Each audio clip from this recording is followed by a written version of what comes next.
Bonjour Camerounaises, Camerounais, mes chers compatriotes, mon nom c'est François de Pomba Sibilois. À la demande des Camerounais de la diaspora et bien d'autres Camerounais, nos amis de par le monde, je voudrais faire une présentation succincte de notre ouvrage Le leadership pour le XXIe siècle, les secrets et les sept clés de Paul Biya. C'est un livre qui a 150 pages, il n'est pas volumineux, donc très facile à déguster. Et puis, il est subdivisé en cinq chapitres. Le premier est intitulé Regard du monde. Alors, Regard du monde nous plonge sur la revisitation de tous les leaders du monde, parmi lesquels le président de la République, son Excellence M. Paul Biya.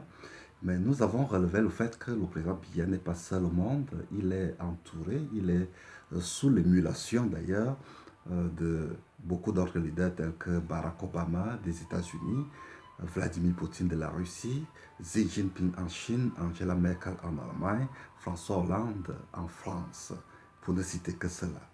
Alors, nous avons relevé le fait important dans le leadership d'avoir la connaissance, parce que Francis Bacon dit Knowledge is power. Alors, la connaissance est le pouvoir. La connaissance n'est-elle pas un pouvoir?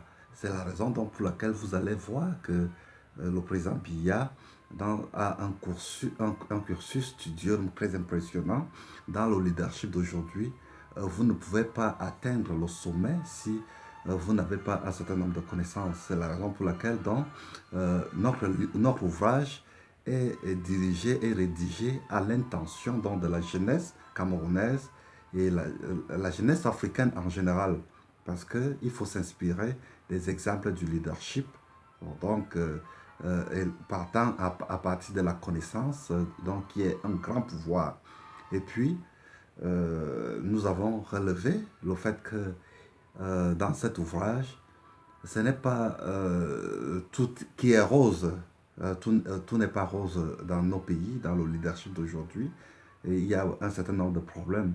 Quels sont les problèmes auxquels nous sommes confrontés? Nous avons un certain nombre de problèmes au niveau de l'éducation, au niveau de l'accès à l'eau, l'accès à l'électricité, l'accès à l'emploi des jeunes euh, qui est une préoccupation très importante dans le monde aujourd'hui, surtout au Cameroun. Bon, donc, nous n'avons pas fait fi de cela. Et c'est ça qui nous a amené à intituler le troisième chapitre de notre ouvrage Turn to the Problem, donc, où nous invitions tout un chacun de nos Camerounais, des Camerounais, quel que soit le domaine dans lequel ils œuvrent, à tourner là où il y a problème. C'est une expression que nous avons empruntée du trucking industry aux États-Unis. Les truck drivers aux États-Unis font dans les 100 000 dollars, près de 50 millions de francs CFA, beaucoup d'argent. Euh, donc, quand ils manœuvrent leur camion en marche arrière, il est question de rester sur le droit chemin.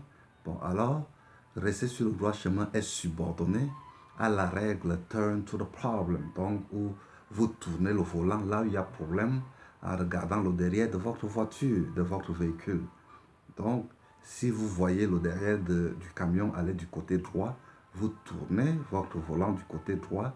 Si vous le voyez aller du côté gauche, tournez sans perdre le temps le volant, mesdames et messieurs, du côté gauche. Donc, c'est ça qui vous permet donc de rester sur le droit chemin.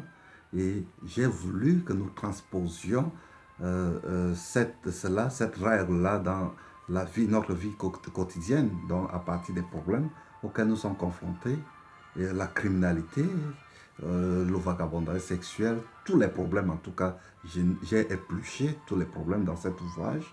Bon, voilà en quelque sorte de quoi votre livre est question. Donc, je voudrais donc que la jeunesse d'aujourd'hui du Cameroun s'inspire sur des exemples du leadership. Ce n'était pas seulement la question de la politique. J'ai fait allusion par exemple à des leaders musicaux, dans le leadership musical avec un certain Manu Dibango, Michael Jackson, pour ne citer que cela. J'ai fait allusion au leadership footballistique avec Roger Mila, Samuel Eto'o. Bon, donc, c'est des exemples dont nous pouvons nous inspirer dans le monde aujourd'hui. Et il y a bien d'autres exemples que j'oublie, bon, que beaucoup d'autres connaissent. Bon, mais C'est de ça dont il s'agit dans cet ouvrage, Le leadership pour le XXIe siècle, les secrets et les secrets de Paul Biya. Alors, je ne voudrais pas conclure mon propos sans vous annoncer